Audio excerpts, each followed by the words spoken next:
Before I start this video, there are two things I'd like to very briefly preface, the former of which being an understanding and acknowledgement. My Eyes Deceive is not a Roblox game. It was originally published months ago on itch.io and was, with permission, remade for the Roblox platform, which skyrocketed it into popularity. The reason why I choose to talk about Roblox and Roblox horror games in this video is because it directly ties into the reason I wanted to discuss this in the first place, as well as the fact that Roblox horror has been in a period of rapid change as of lately due to the platform branching out into more kinds of audiences. When I talk about My Eyes Deceive, I am speaking in reference to the original itch.io game, unless otherwise specified. The latter of these statements, rather than being an acknowledgement, is a warning.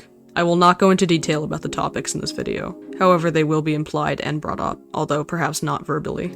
If any of these topics are heavily triggering to you, please keep your comfort and safety in mind before watching the earlier half of this video, or just simply click off. While I appreciate any support that comes from your viewership, it should never come at the expense of your own safety, especially when such a matter is being discussed. I'll put another warning before I get into the heavier stuff here and provide the appropriate timestamps for anyone who wishes to skip these portions of the video. Please stay safe out there, and don't forget to take some time to yourself.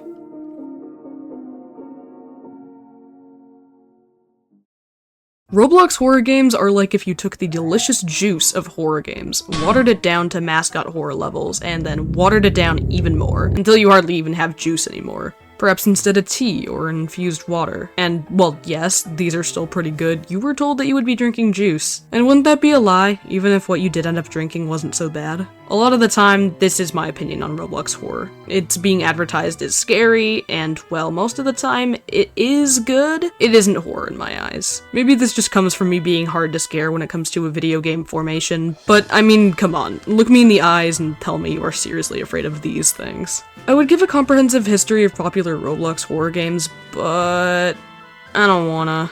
And even if I did want to, I see no reason why I should discuss something already explained in a way much better than I myself can relay. If you'd like to know about these games in better detail, there is no channel I can recommend more than Dax. They definitely know what they're talking about more than I do. Regardless, there isn't too much to explain here. Roblox is a multiplayer platform in which anyone can create games inside its engine for free, leading to many genuinely talented indie game developers finding their starts. Virtually any type of game, as long as it's not against their TOS, can be made on this platform, so it only makes sense that there would be scary games. But why are they all grouped together as their own genre, as if every Roblox horror game is essentially the same, and any different from a regular horror game?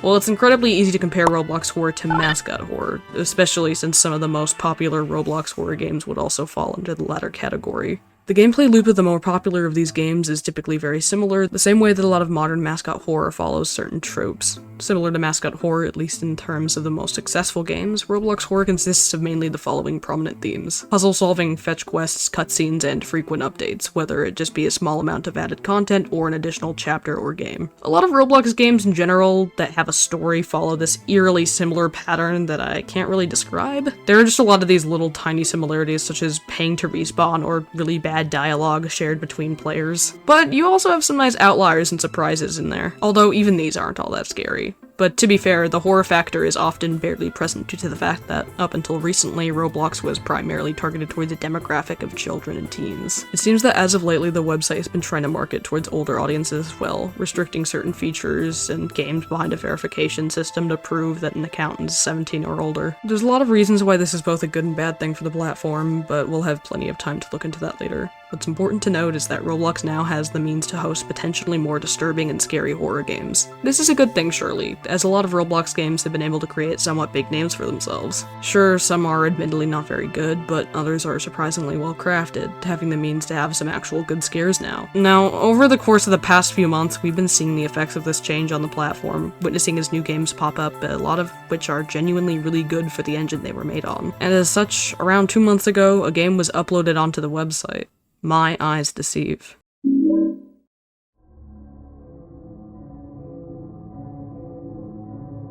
My Eyes Deceive is a game released in May of 2023 by Nuhi Dev. Apologies if I'm pronouncing that incorrectly. It's labeled as a psychological horror game, and the description reads as follows.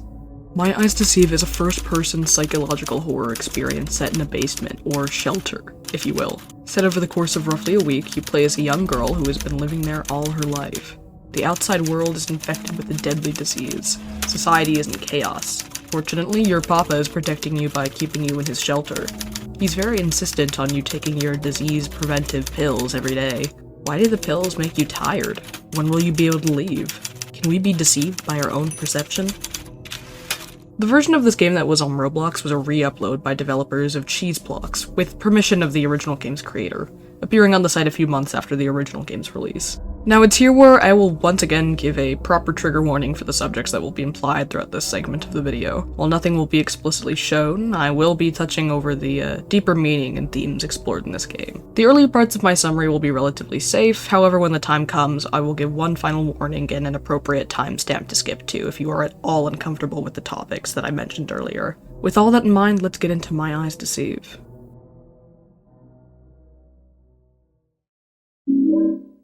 This game really is more of an experience than it is a game. Not in the sense that it is masterfully put together and life-changing, but more so by the fact that it really isn't much of a game at all. Rather a series of strung-together repetitive tasks with brief dialogue and dream sequences. The game starts with us in a room. At the top of the screen, we are instructed to take our pills. The original game, as well as the Roblox version, are virtually the same gameplay and story-wise, although with a few visual differences. The main difference between the games, however, is the replacement of the words pills, instead opting to use the term antidote. This is because Roblox is extremely strict when it comes to the usage of the word pills. We've seen it before with doors, so it seems like regardless of the context, Roblox just doesn't appreciate that word very much. The Roblox version is essentially the same, except for minor dialogue differences to avoid being taken down. We go about our day completing tasks such as washing ourselves, drinking water, heating up food, watering plants, and playing games while we wait for father. When our father finally arrives, we speak to him on a hatch on the ceiling. The dialogue for day 1 reads as follows. Hello, darling. Are you here? Yes, Papa. Will you come down today? No, honey. You should really know better. You could get infected. Did you take your pills? Yes. They're making me feel sleepy again. Then you should probably go to bed. Can't you tell me a story from outside? Please? Okay, but I won't keep it short. Today I saw a very scary creature. Upon seeing it, I felt immense terror. However, I managed to escape. That's why you mustn't try to leave. I'd hate for them to find you. Thank you for protecting me. I'm very tired. I think I'll go to bed. Oh, before you go, I have something for you. A diary, so you don't get bored. Thank you. No worries, my dear. Okay now, sleep well. See you, Papa. We learned from this conversation that, at least according to our father, the outside world is horrifying. It's likely that he is telling us a story of some kind of apocalypse, seeing as he tells us that we could get infected. I won't be reading out every line of dialogue for the other days, but I will describe the conversations briefly. Before going to bed, we write in our diary. At night, we dream. We are still in the same area in which we were before, however, it is dark and all the lights are out. The room distorts until nothing is left but blank space and the staircase. When we walk up the stairs to the hatch, a bright light blinds us, and we wake up. It is the second day, and we started off once again by taking our pills, drinking some water, heating up food, and washing ourselves. While we wait for father, we can water plants and play a game. When we talk to Papa today, he asks us if we took our pills, to which our character says yes, and asks if we really have to take them every day. Papa says yes, as taking them every day prevents us from getting infected. He tells us that today he managed to gather food and supplies, and when we ask him if he ran into another monster, he tells us that unfortunately he did. The world outside is a mess. He tells us that monsters are imitating voices, and that if we hear anyone beside him, we must stay quiet and not be found. We get afraid of someone imitating our father's voice, and as such, our father provides us with the password apple, a fruit that we have no knowledge of, showing us how limited our knowledge of the outside world truly is. We go to write in our diary again before bed. We are presented with 2 drawings, each a different interpretation of these words spoken by our father. The drawing on the left depicts sharp, jagged items pointing from the earth. The world outside is a mess. This depiction probably entails that the world outside is quite literally a mess. We are young and don't know too many expressions, as it seems we don't interact with anyone aside from our father. This interpretation leaves us assuming that yes, there are still monsters, but for the most part, the world outside is very messy and unclean. The world outside is a mess. To the right, we see a shadow against a dark background, a hallway or room of sorts. Or, as Think Noodles would say, the back rooms? Or it's This interpretation hints towards something more sinister. The world outside is a mess. It is scary, horrifying, full of monsters and infections. We mustn't go outside. We pick one of the images writing in our diary before going to sleep. The pictures that we select in our diary determine small aspects of our dreams. It's interesting to see the different dreams. However, there's really only one decision that has permanent effect on the story. The two dreams are relatively the same for both decisions here, only with slight differences between the environments. Regardless, the dream ends with our character discovering some kind of berry, wondering if it's an apple, before a giant distorted monster appears in front of us, waking us up. The next day, we go about our daily routines once again. We don't have food today, but we still continue with taking our pills, drinking water, washing ourselves, and waiting for Father. However, Papa didn't come today. Instead of talking to our father, we leave to go write in our diary. Today, the two options are the same, with the text above reading, "He didn't come home today." The diary text reads out, "Today Papa didn't come home. I was all alone and scared. I hope he comes back tomorrow. I hate it when I'm alone." We go to sleep. Our dream consists of simply wandering down empty, dark corridors until we wander into another room, full of stairs, awakening at the flashing of a light. We wake up and start the day. The title card reads Day 6, suggesting that some time has passed. There is still no food, and we eat leftovers again. In our isolation, we become much more desperate. Text above starting to dramatically read, "Where's Papa?" instead of "Wait for Father." Our father doesn't come home today either, and we leave to go write in our diary. Here we are given the decision that will actually determine the results of our ending. If Papa is not coming home, do I need to take my pills? He's still not coming. It's been 4 days now. The pills make me tired. If he's not coming, do I even have to? Let's start with the option of not taking our pills. No, I won't take them anymore. We go to sleep and dream once again. We dream of empty rooms as per usual, and massive chains are strung about. We release these chains, well, text appears on the screen. "Are you sure about this? You should trust Papa." And, "Is it worth it?" Before our view blurs, and we wake up to day 7. We skip taking our pills, drink water, and eat food. This time there's new food, and we realize that our father is back. Today, we talk with Papa. We ask him where he went, and he tells us that something urgent came up, and he had to leave for a few days. But he said it won't happen again, and asks us if we've been taking our pills. We tell him about eating leftovers, and that we've been doing alright. We lie about taking our pills when pressed again. Our father brings us an apple as an apology, and asks us if we feel tired already, telling us to go to bed. We try the apple and pretend to fall asleep, as we aren't tired from the pills. When we pretend to fall asleep, we witness something quite disgusting about to take place. While the rest of this explanation has been relatively inoffensive, from here on out things start to get gross. Not gross in a way that's scary, or relatively normal for horror, but just plain terrible. Once again, proceed with caution, and please skip to this timestamp if you can't handle these topics. Thank you.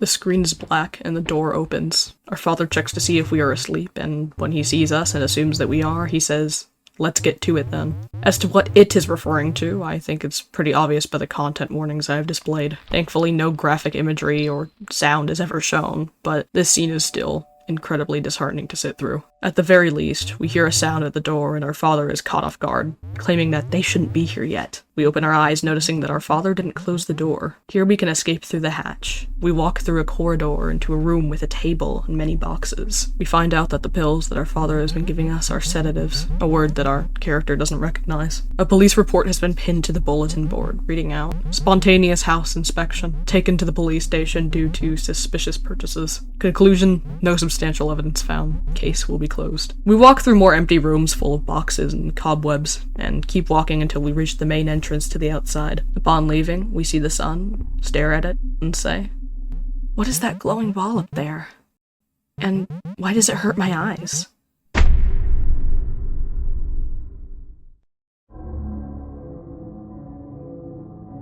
So just what the hell is this ending? Well, don't worry, we'll get to that in one moment. We still have one more ending to suffer through, the ending we receive by choosing not to take our pills. When we make the decision before going to bed, we have a much different dream. We are in our usual setting, a harsh maroon glow emitting over our sight. There's an opening upstairs where we walk into, only to find ourselves back where we started, with slight differences. As we keep walking back up, we see more and more chains strung about. However, we can't interact with these like we could the others. Instead, we just stare at them, continuing to move forward until we see our pills with the text below reading, "I trust Papa." Our interaction with our father stays the same, aside from the fact that we are honest about taking the pills, being much more confident in our words. Telling our father we trust him. Once again, he gives us the apple and we write in our diary before going to bed. Today, Papa came back. I'm very happy, and he also gave me an apple. I didn't think it would be so tasty. I hope you can bring me some more soon. When we go to sleep, we don't dream. The title card that reads when we wake up says that it is now day 147, telling us that we have been here still for a while. We go about our daily activities and then go to talk with Papa. Before we go to talk to him, we hear a strange sound and our vision cuts to black. Text is displayed on the screen.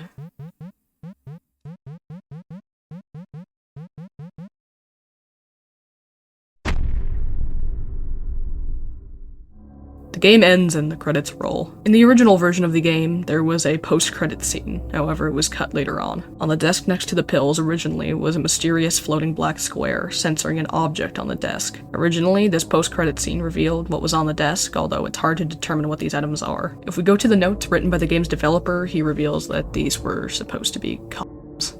Yeah. So if it's not already obvious what's happening here, I'll try to explain to the best of my ability without getting too graphic. In the ending in which we escape, our father, under the assumption that we are asleep, walks into the room to, do some pretty bad things. This seems to be a very common occurrence, as is the reason for him giving us these pills every single day. However, he is interrupted by people at the door, most likely the police. In the 4 days that he was gone for, it was likely that the urgent thing that came up was the police inspection. He assumed they must have been off his back, however somehow the police likely came back to the conclusion that he was hiding something, and returned to investigate, stopping him from causing any harm. However, when we do take our pills, we continue to sleep, and as such, continue to be put through this torment. I'm not really sure why not taking the pills leads the police to finding us, while taking them doesn't, but whatever. We continue to live in this nightmare for 140 more days, and the dialogue at the end tells us that we are likely bearing children. In the Roblox version of the game, the text reads, "Why do I feel so nauseous every morning now, Papa?" Instead, likely for censorship reasons, however the depiction of the ending still stays the same.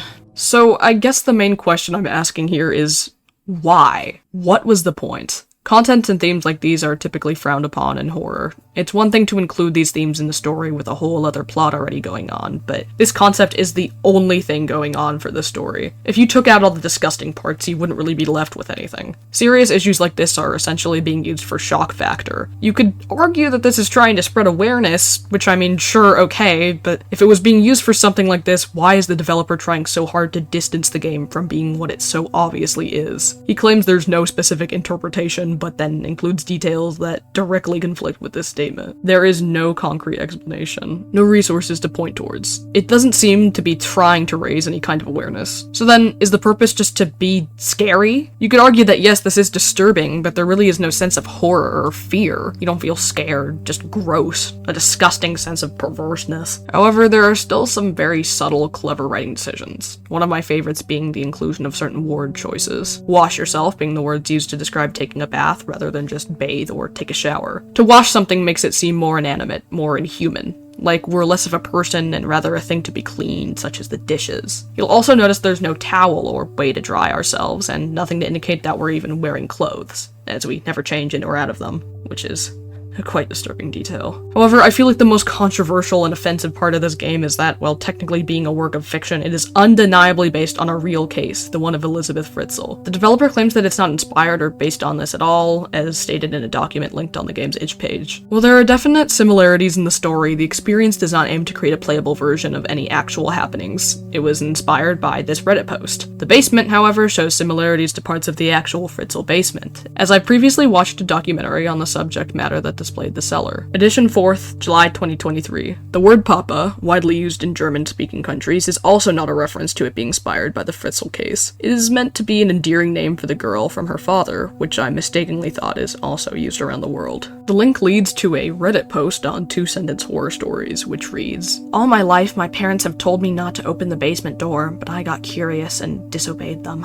What is that glowing ball in the sky? And why does it hurt my eyes? Even if it was primarily inspired by this, it's still pretty much identical to the real-life happenings, and the developer was completely aware of the full story throughout development. Whether or not they realize it, it is absolutely based on a real case, which doesn't inherently make it bad or wrong. Things such as true crime documentaries are insanely popular, but when being used as the main twist in a horror project that relies entirely on this as its scariest, most disturbing factor, it just kind of comes off as insensitive. At the very least, it doesn't try to romanticize these occurrences, or treat them as anything that isn't bad. There are some other psychological horror properties made by absolute freaks that include these same elements, yet very clearly just romanticize it or use it disrespectfully. I don't think that's what's going on here in the slightest, but I also don't think this was handled in the best way either. The developer tries very hard to distance the game from these disturbing themes and the real-life tragedies that are being used for plot devices, which I just don't understand. If the developer was just gonna shy away from the story of their own game, why make it in the first place? I don't think this game is inherently harmful, perhaps just misguided in some aspects. Either way, there are still many good aspects of this game. The developer is very talented. I really appreciate the sound design and these textures. It reminds me a lot of a segment from another game I really enjoyed, Subway Midnight. This aesthetic choice works really well for a horror setting, and I think there are many ways to utilize this very well. The environment is the most eerie, interesting thing about this game, but that could also just be because of the design of the bunker is almost identical to the one from the real-life case.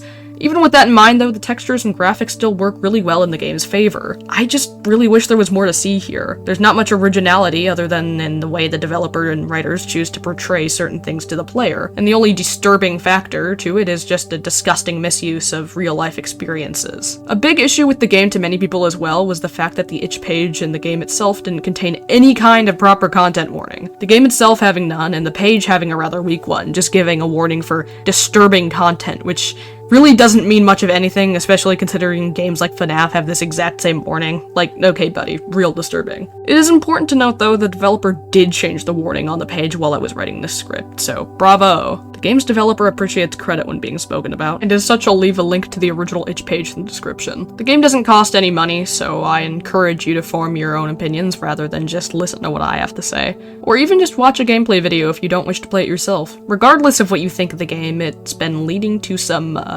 very interesting things. And this brings up a really good point of conversation, actually. So, I think we should talk about the Roblox port. I've already explained the very few differences between the original game and the Roblox port, so I'll skip over that. A lot of the content that was made about the Roblox version of the game would describe it as so disturbing it was banned, and a lost Roblox game. And, well, yes, the game is no longer available to play on Roblox, it's not because it was banned at all. New Heat Dev released this statement regarding the Roblox port's disappearance. In response to my request, the Roblox version of My Eyes Deceive has been removed from the platform. Some of you may wonder why, so I'd like to provide an explanation. I dedicated months to creating this project, releasing it in May of 2023. However, it received barely any attention both from the general audience on itch.io and from YouTubers. I met one of the developers of Cheese Blocks, who asked me if they could recreate it in Roblox. Without giving it much thought at the time, I gave them permission. Now, fast forward to late October, I had a pretty rough week. The Roblox recreation of My Eyes Deceived gained immense popularity, with several big content creators posting videos about it. Initially, I was happy about the attention the port was receiving. However, in the last couple of days, an increasing number of videos were released by even bigger content creators, and the issue was that almost none of them credited the original game in the description, or mentioned it in the video. It felt as though the recreation of my work was being overshadowed, and not given the recognition I felt it deserved. Additionally, with Roblox being a platform with a player base of mostly children, the game was very unfit there. After a week of contemplation, I made the decision to request the owners of Cheese Blocks to take it down. I understand that this might appear selfish to some, but it's the decision I've come to, and I believe it's for the best. Once again, I'd like to express my gratitude to Cheese Blocks for their cooperation in this matter, and I wish them the best of luck with their future projects. Thank you to everybody who played the Roblox or itch.io version. At one point before this, the game was held for review due to many reports, but nothing actually came of it, and the game's removal was done manually. I do think this was the best course of action that the original developer could have taken. Many of the channels covering this didn't mention the original game nor credit it, either because they were simply unaware or made the conscious choice not to. And while this isn't the case for every single person covering this, we have people like, Think Noodles. Giant skibbity! The fact that his channel is brain-rotting and very clearly targeted towards children such as Think Noodles would cover a game like this is literally insane. It also doesn't help that he doesn't credit the original game, even after explicitly being asked to do so, which, I mean, is probably for the better, considering how mindless and young his audience is, but I mean, then why post the video in the first place? It's strange to see so many Roblox YouTubers who target towards younger audiences clinging onto this game with no knowledge of what they could be subjecting children to. But what do I know? Regardless, the fact that this game was even allowed on the platform and got so popular raises a very interesting discussion. Where will Roblox horror games go from here? What with the restrictions on the website starting to decrease as the weeks pass? Roblox horror and Roblox in general hasn't always been nearly as disturbing as it has been in recent years. And by disturbing, I don't mean scary. I mean genuinely dangerous for children on the platform. When horror first made its way onto the platform, it was in the form of creepypastas and Area 51 escape games. However, somewhere around 2015, these started evolving into actual games and experiences, but very few of these games could actually find permanent success. Very often, horror games will appear on the platform, blow up, and then die a month later, which isn't exactly the kind of engagement Roblox developers want anymore. Creating games isn't really about the actual games the same way it was back then. The most important thing about a Roblox game now is how much money it can squeeze out of children, which wasn't really something that these horror games had the ability to do. There was no way to shove in things to buy or draw on a consistent player base. This dilemma is the reason as to why all these games started to take a drastic shift in the approach that they take. I'm not really sure which specific game or games started this approach, but if I had to guess, I'm sure this would be the fault of none other than Piggy. There's a pretty high chance you've seen one of these absolutely stunning character designs in your local Walmart. Despite being a literal Roblox game, Piggy proved extremely successful for itself, surpassing the game it was based on in popularity. And now, thanks to that, we have all of this slop. We got our rainbow friends, our escape evil gym teacher obby, fucking skibbity horror, all the good stuff. But if I wanted to laugh at bad horror games, I would make a video about bad horror games. This is about something a little bit more sinister, especially considering how young the Roblox player base is, even with changes being made to try and prevent that. I think something like Rainbow Friends or Piggy is harmless for a child to be playing. Sure, there are probably dozens of extremely inappropriate videos featuring these characters' likeliness, but a child just playing these games as is extremely inoffensive. Honestly, I probably would have loved this stuff as a kid if it was around. Sure, I don't really agree with the whole concept of spending Robux just to revive, but there are worse offenses. The issue is that Roblox is just starting to not care. Like, about anything. They assume that because age verification system is now in place, this means that no children will ever make their way into adult spaces. But if you just boot up a Roblox game and turn on your voice chat, you'll quickly discover that this just isn't true. Kids will find a way into anything restricted. I did it when I was younger, you probably did too. Whether it was lying about your age on Google to watch certain YouTube videos, or stealing brownies from the kitchen counter. So why on earth is Roblox so unbelievably irresponsible? Chances are most children who played Deceive on Roblox or any similar disturbing games had no idea what the hell any of it actually meant. It was probably just insanely boring to them. But children these days aren't just restricted to playing games anymore, are they? If a child wanted to, it could look at the comments of a Think Noodles video for an explanation, find a no-no word they don't know the meaning of, and then go to some pretty dark places from there. But then, are we just not allowed to make 17+ Roblox games? If children are going to find their way into them anyways, what's the point of trying to develop these games for an older audience? That's a valid concern to have, actually, and a very interesting point of debate. At least it would be if anyone actually had this worry, which they clearly do not, because guess what? No one is fucking making 17+ horror games. Literally no one. Because if they can't squeeze money out of children, then what is the point? Roblox isn't just irresponsible when it comes to cleverly disguised, disturbing horror games. It's not even just irresponsible when it comes to cleverly disguised, explicit games. It is also irresponsible when it comes to what is literally in front of their very own eyes. We need to talk about sus games.